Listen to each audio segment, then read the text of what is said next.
Donald Fraser is here. He insisted on waiting to see you.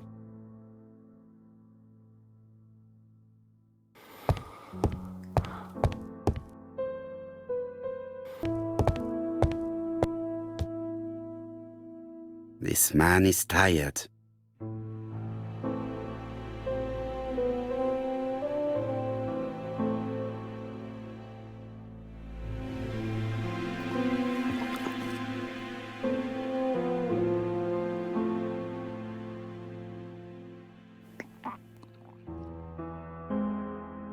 Donald is short of sleep, and it looks as if he didn't even bother to undress before going to bed.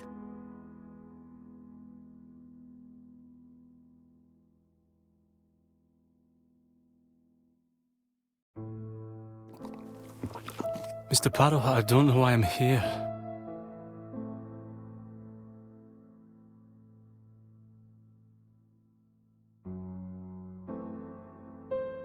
You wanted to talk, and you came to find the only man capable of hearing you. Mr. Poirot, since Betty's death, I've doubts about myself. I don't know what to do. And I keep having a horrible dream 3 nights in a row.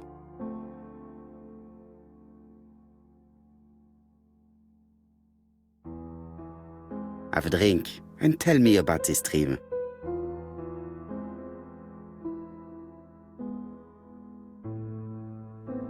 It's always the same. I'm on the beach with Betty. I grab her around the throat, and I squeeze, and squeeze until she's dead. Her head falls back, and I see that it's no longer Betty. It's Megan's face. Have you seen Megan Barnard recently? Yes, our grief has brought us together. I never really knew her before. She's really quite a remarkable girl. But I would never tell her about my dream. Why not? Is it her you are attacking in your dream? No, it's Betty. And once Betty is dead, it's Megan's face that appears in its place. Very interesting. Let us now try and get our brain cells to work.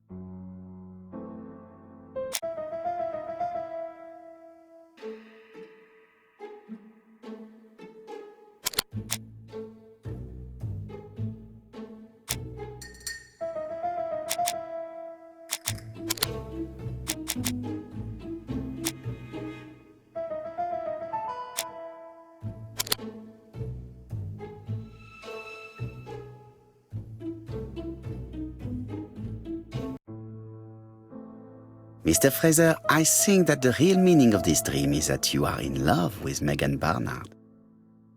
Please go on. Do.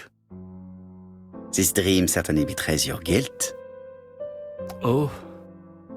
But what do you feel guilty about? Having killed your fiancée? Possible. Or forgetting her very quickly for her sister? Certainly. And this forgetting is perceived as a second death. So you don't really think I was the one who killed Betty? I do not exclude this theory. I am simply saying that I do not need to know that fact to explain your dream and your guilt.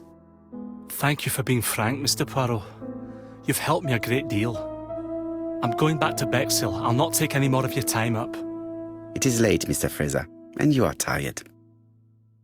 I'll sleep on the train. I like trains. It's easy to sleep rocked by the sound of the wheels.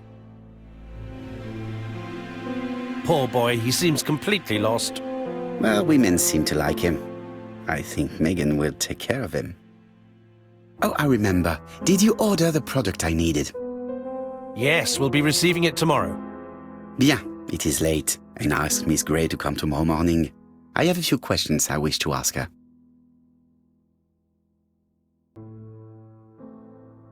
Mademoiselle, I asked you here in order to answer a very important question.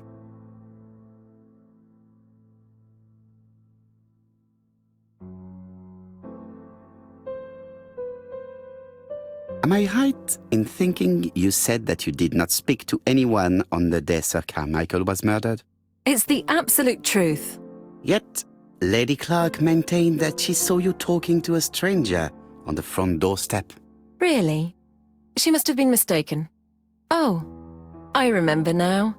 I'd forgotten all about it, but it wasn't important. It was just a salesman. One of those traders who sell stockings from door to door. Can you describe him to me?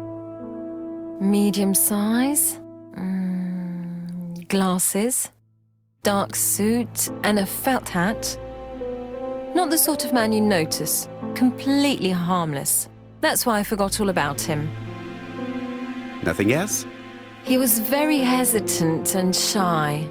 Usually door-to-door salesmen are very confident, but he wasn't.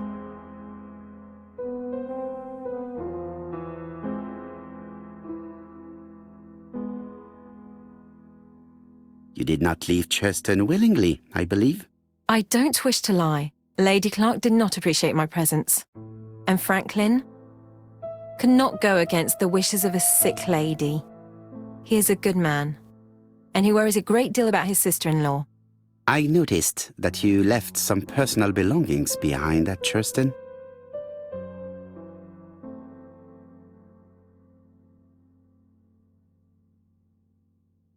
Are you planning on going back to collect them? No. I prefer not to carry the weight of the past. Bien. I must ask you one last question. Please reply frankly with either yes or no. If Lady Clark had died, would you have agreed to marry Sir Carmichael if he'd asked you? How dare you ask such a question? Sir Carmichael treated me just like his daughter. And all that I ever felt him was affection and gratitude, nothing else. Thank you, mademoiselle. I will not keep you any longer.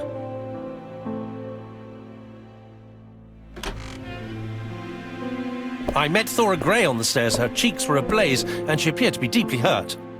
Poirot, have you offended the poor girl again? Do you have good reasons for accusing her? I accused her of nothing, Hastings. I simply asked her an important question she did not answer. Let us see if we can answer it for her. Let us now try and get our brain cells to work.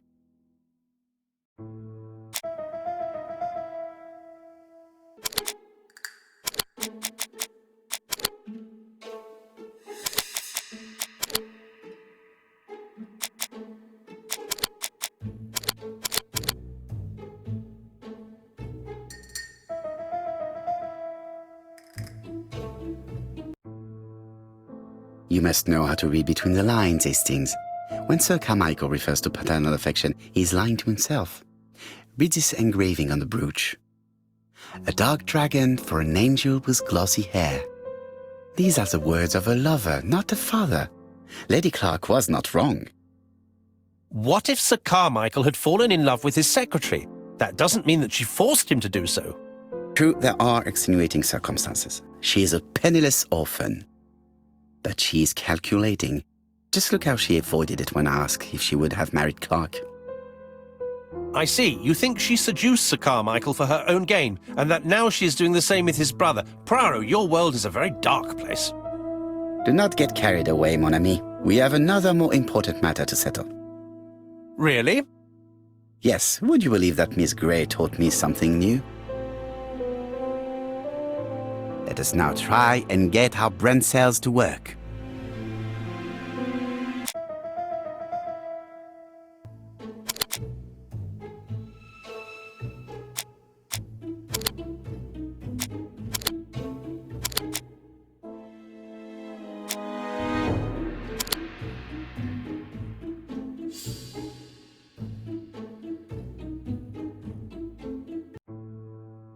It's perfectly clear, Hastings, perfectly clear. Indeed, a stocking seller visited Andover, Bexhill and Churston on the day of each murder.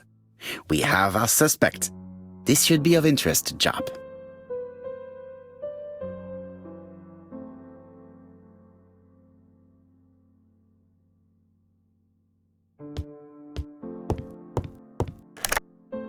Chief Inspector, we are looking for a stocking salesman. I see you have a suspect. Yes. Contact all the stocking wholesalers who may employ him. Your suspect is a salesman? No, he does not take orders. He sells door to door. Right. The hunt is on.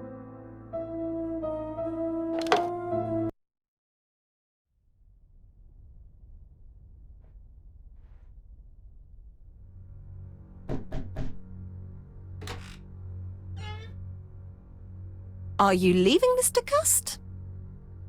Yes, I'm going to Cheltenham. You shouldn't travel today. You don't look very well. I have to. I have engagements. I must respect them.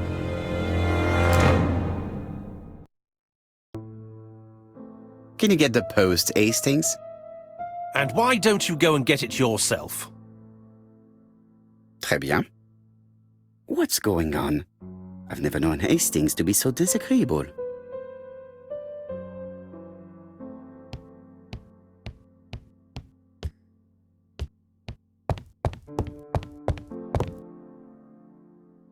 It is not the right time.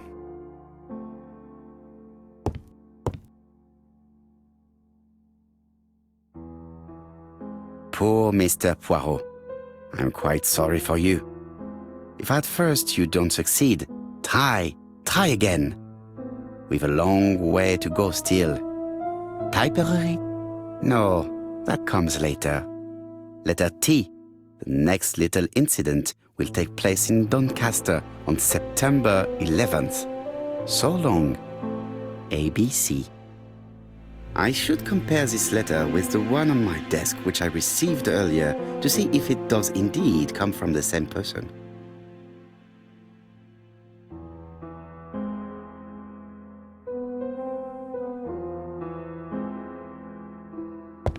It is not the right time.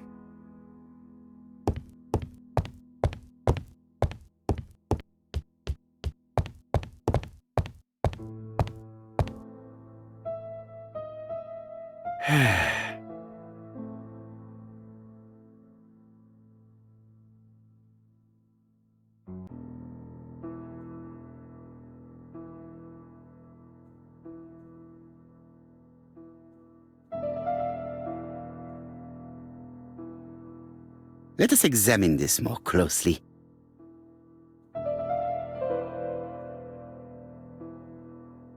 Certain characters in the two letters may have similar defects. Yes, this I is weird. Yes, the I characters in the two letters do indeed have the same defects. I have to find some other similar defects to confirm my theory.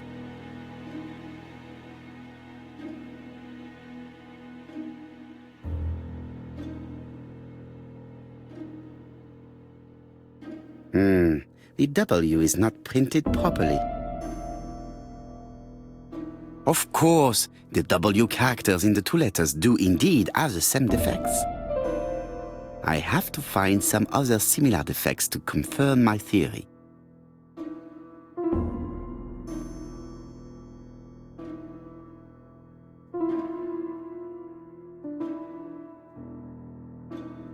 Yes, the A appears to be quite unusual. That's right. The A characters in the two letters do indeed have the same defects. My theory was right. These two letters were written with the same typewriter. Hastings, he strikes tomorrow. Chief Inspector Japp? He's on another line. Can I take a message? Yes, please, mademoiselle. It is from Hercule Poirot. Tell him ABC strikes tomorrow in Doncaster. He must call me back. Very well, sir.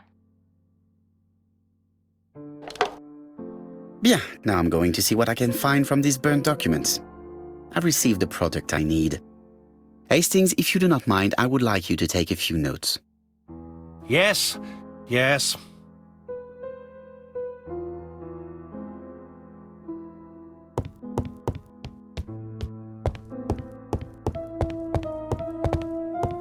Now, down to work.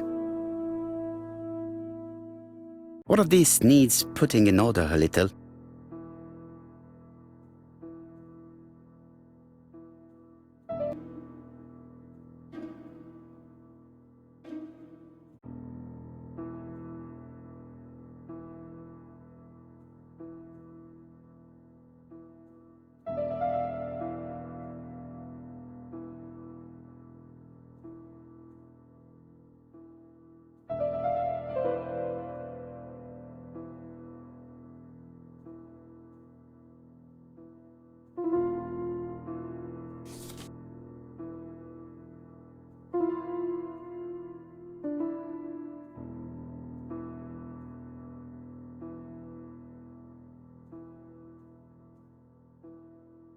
I think that this is right.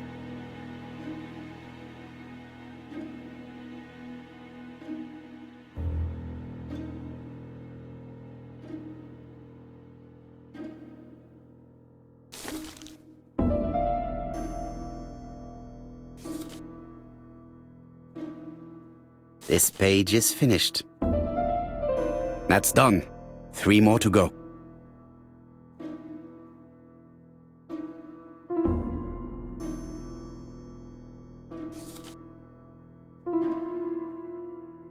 This page is child's play. It's so simple.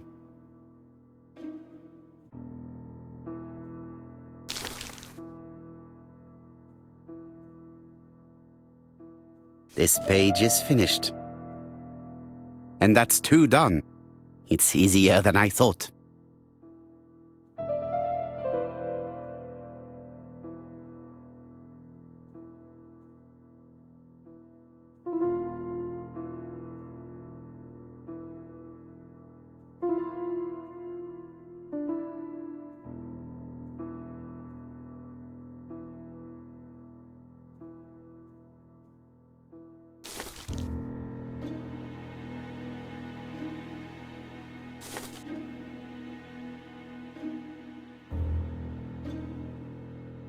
This page is child's play.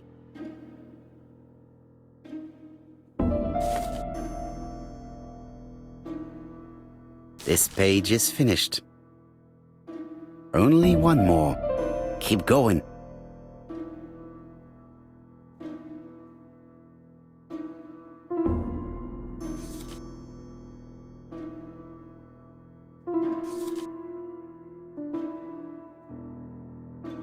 This page will be reconstructed in a flash.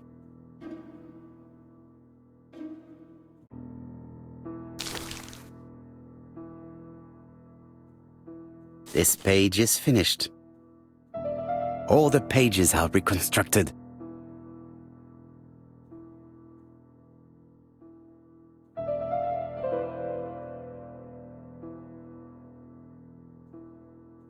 A bottle of solvent.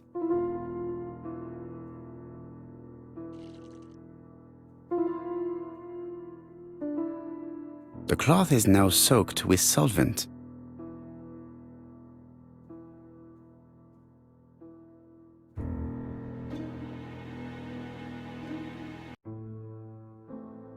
Got it! Make a note, Hastings, make a note. Mrs. Alice Asher, shop owner in Andover. Tracheitis, hemoptysis, prescribed laudanum. I got it. Look. Poirot, where on earth did you find these files? On a fire at the bottom of the garden at campsite. All right, but where did the person who burned them find them?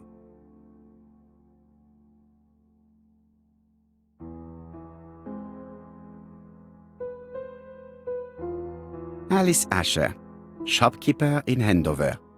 Tracheitis, hemoptysis, chronic cough with loss of blood.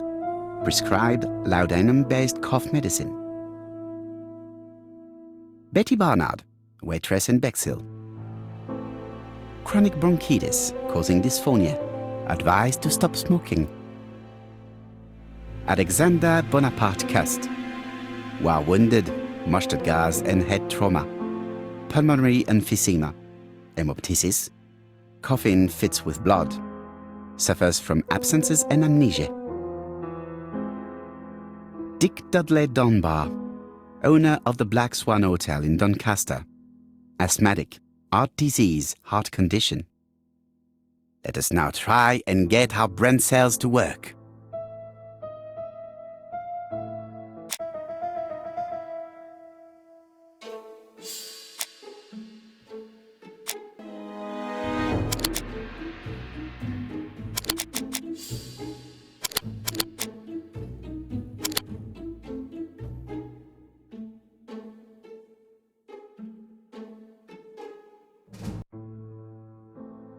The burned documents are medical records, and without a doubt they come from Clark's archives. First of all, because all the patients have throat conditions, And secondly, their name starts with either A, B, C, or D, and it is precisely the files that match these letters that have been tampered with. But why burn these files? How come the names of the two victims appear on them? And who are the two other patients? These are very good questions.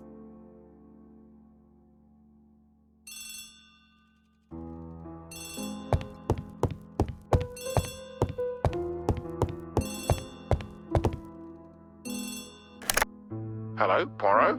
Any news, Chief Inspector? You wanted a stocking seller? We have one. Reported by his landlady who thought he was behaving suspiciously. He has the most unbelievable name. Alexander Bonaparte Cust. Yes, Alexander Bonaparte Cust? How did you guess? Poirot, you have magical powers. It's a serious lead. I called Doncaster. A person matching Cust's description has been seen at the station. He got off the train from London, but after that, nobody knows where he went.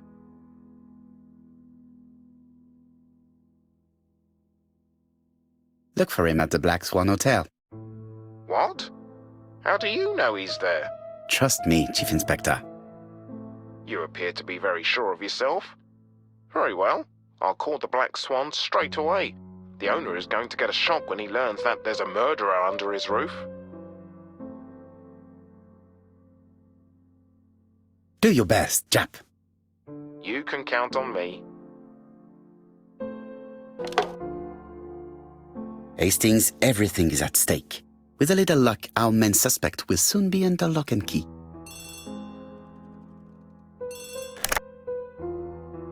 So, has Cust been arrested? Yes, the Doncaster police are sending him by train. That is good news. But why so gloomy, Chief Inspector? Well, when I told the hotel owner that he was sheltering a murderer, he collapsed. He's dead? No, fortunately, but it has taken its toll on him. It has to be said that with his name starting with the letter D, he had every reason to fear Cust. I bet he was going to be the next victim.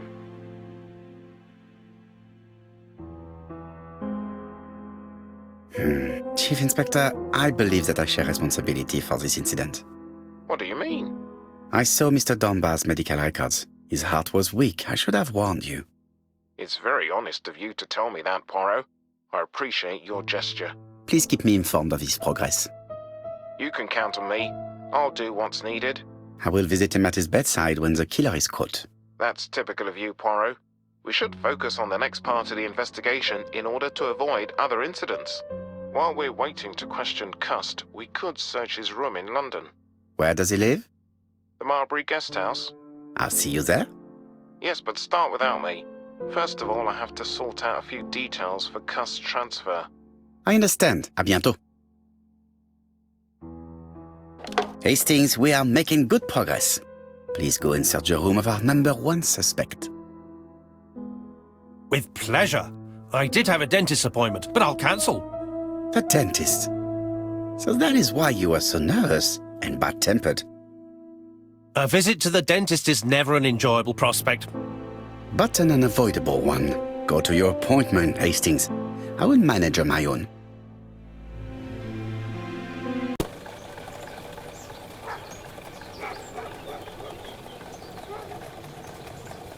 I've been going past this modest guest house for so long.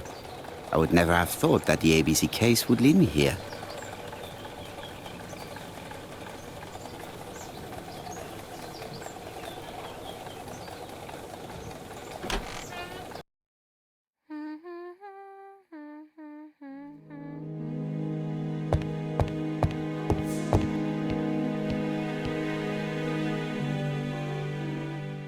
How do you do? You must be Mr. Hercule Poirot. Chief Inspector Jupp told me that you might be coming.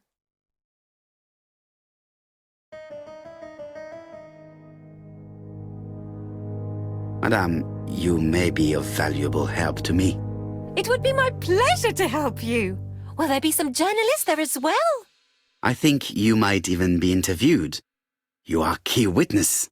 I've suspected him for some time, but he appeared so harmless. Oh yes, sometimes he got angry and waved his arms about. But even then, he wasn't frightening. And he was as gentle as a lamb again immediately afterwards. It was only this morning that I understood. He told me he was going to Cheltenham, but my daughter saw him at Euston Station. It's not the right station. To get to Cheltenham, you have to take the train from Paddington. And what's more, Mr. Cuss left behind an ABC with Doncaster underlined. As you can imagine, when I saw that, I called Scotland Yard. One moment, please. How did you know that Cust had underlined Doncaster in his railway guide? I went and had a look in his room. I see. Do you make a habit of searching through your lodger's belongings? Well, what are you going to do later? I bet you're going to poke around his room too. Tell me, did you have any other reason to suspect Mr. Cust? He's rather queer. He talks to himself. He has a bad cough. Because of the war, he says. And then he was in Churston when that millionaire got murdered. I found his train ticket when I washed his coat. He didn't want me to wash his shirt. He washed it himself. But I did see big brown stains on it. Where were the stains on the shirt? Can't recall. Cust used to travel for his work. Is that correct? Yes, although he was unwell on trains. Do you know where Cust was at the time of the murder in Andover and Bexhill? On June the 21st and July the 25th? No idea. But surely you keep a register. It won't do you much good. Mr. Cuss rents his room for the year. If he goes away for a few days, I have no reason to make a note of it. Ah! I remember one thing. Bexhurst by the sea, right? Indeed, it is a large seaside resort. Well, as it happens, at the start of July, Mr. Cust asked me to repair his bathing dress. Suspicious, huh? Very interesting. Please continue. I also forgot to say that he started buying newspapers that talked about the case.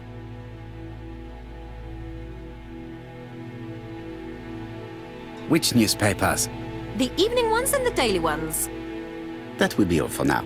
I'm going to take a look at his room. Take the key on the counter.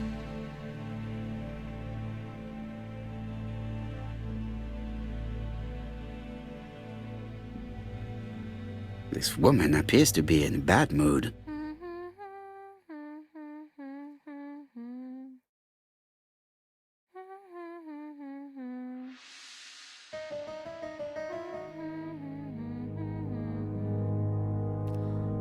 Mrs. Marbury is taking out her bad mood on the evening meal's potato.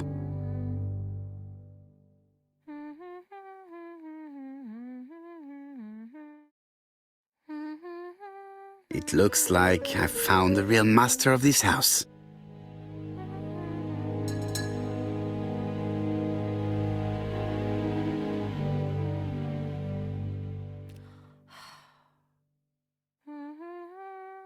There is no need to worry about the household cat. I'm sure that Mrs. Marbury lets it do what it pleases.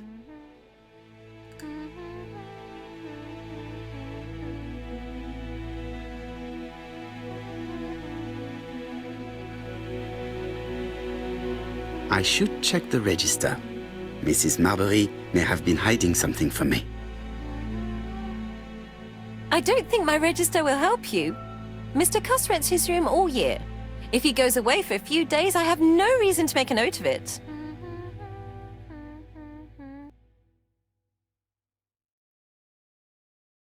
The truth is becoming apparent, and I have something to say to Mrs. Marbury.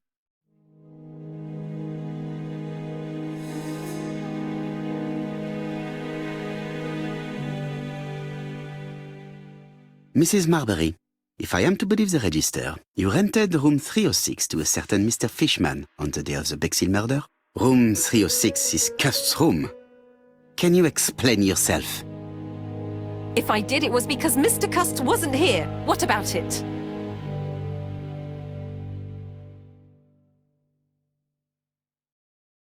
It doesn't matter, provided that you remember to change the sheets. Of course I changed them. I keep a nice, clean establishment. I'll have you know.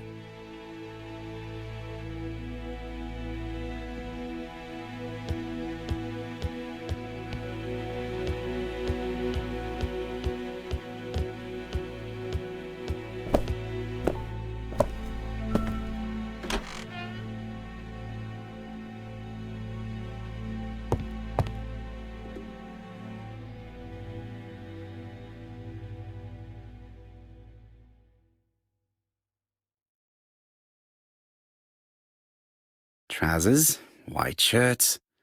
Everything has been washed very well. The Bexhill daily paper, dated from the day of the Bexhill murder. Most probably the bathing dress repaired by Mrs. Marbury's expert hands. All the main articles referring to the ABC case are here, from the Churston murder onwards. Nothing before that date.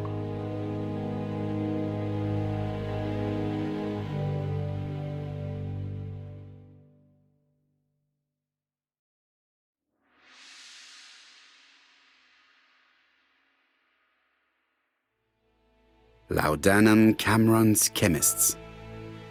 Laudanum, a medicine for coughs. It is what Dr. Clark prescribed for Mrs. Asher. This subject will probably be useful to me.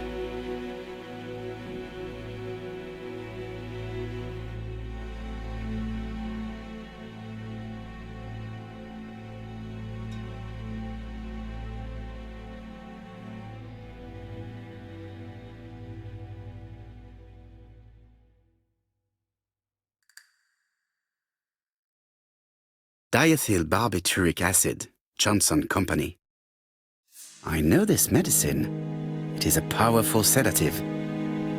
This subject would probably be useful to me.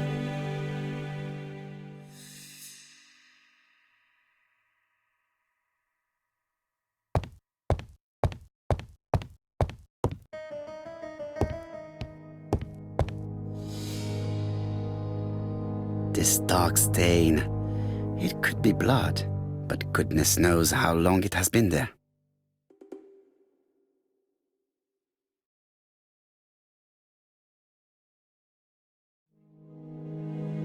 How awful. This place is a real mess.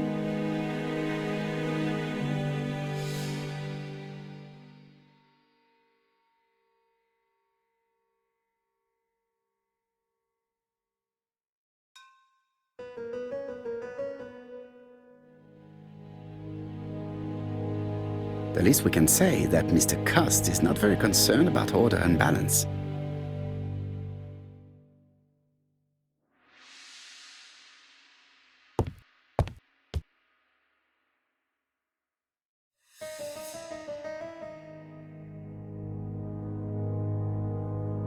A long-bladed knife, a murderer's weapon.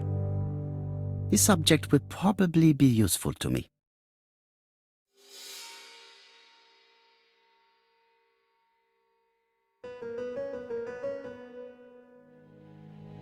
It's an ABC.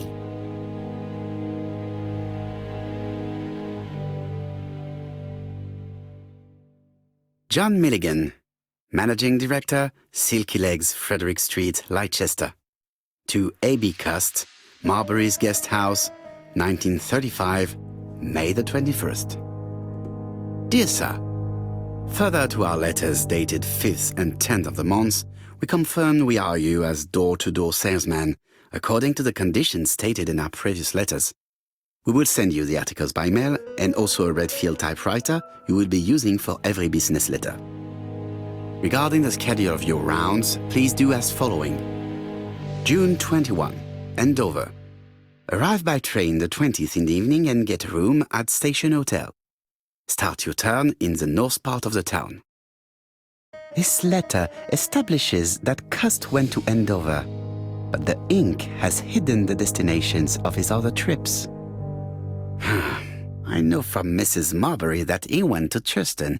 I just have to show that he went to Bexhill, and I will have proved that he was present at all the crime scenes.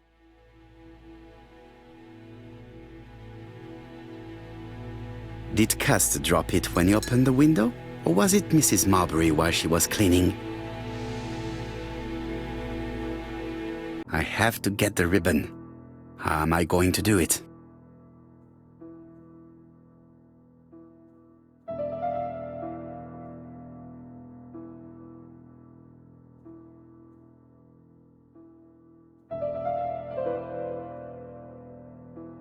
Something is blocking the ribbon.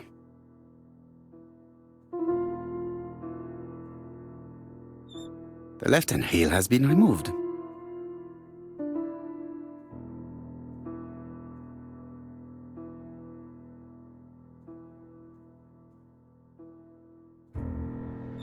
The right-hand reel has been removed.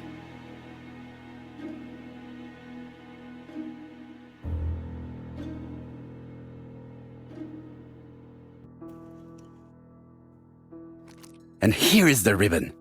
Let us see if it was indeed used to write the letters sent by ABC. I only need the ink ribbon for my inquiry. I will let Jack clean the keyboard if he wishes. All the letters announcing the murders were written on Cust's typewriter.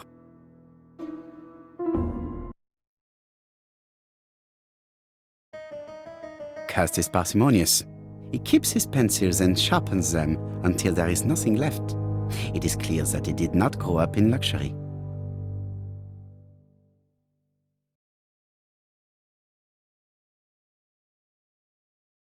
War of 1914-1918. By the King's order, the name of Corporal A.B. Cust, Devonshire Regiment, was published on the London Gazette on May the 10th, 1918, as mentioned in a dispatch for gallant and distinguished service. An army dispatch, wounded on the Somme front, victim of a gas attack.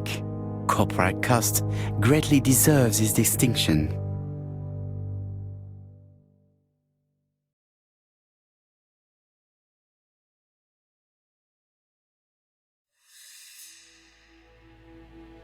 ABC guides, enough to sign about a dozen murders. It's closed.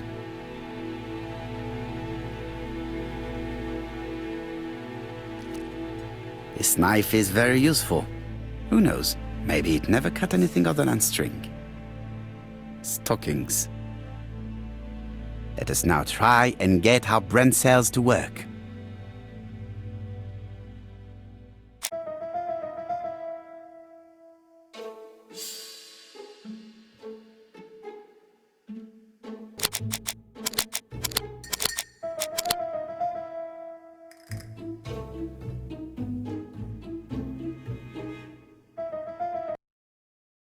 The register shows that Cust did not sleep at the guest house on the day of the murder.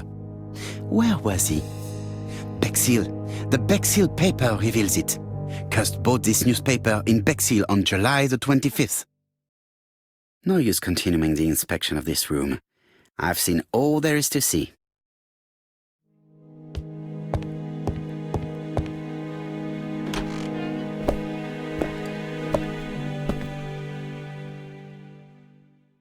Goodbye, Mrs. Marbury.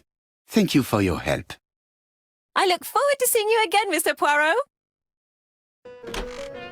Ah, Chief Inspector. I was about to leave. Good evening, Chief Inspector. Welcome. Please excuse me, I must go to the kitchen. I'll leave the key of Mr. Cust on the counter. I'm sorry I'm late. I've spent ages with the Doncaster police. And you? I have established one fact. On 3 occasions, Cust was at the scene on the day of the crimes.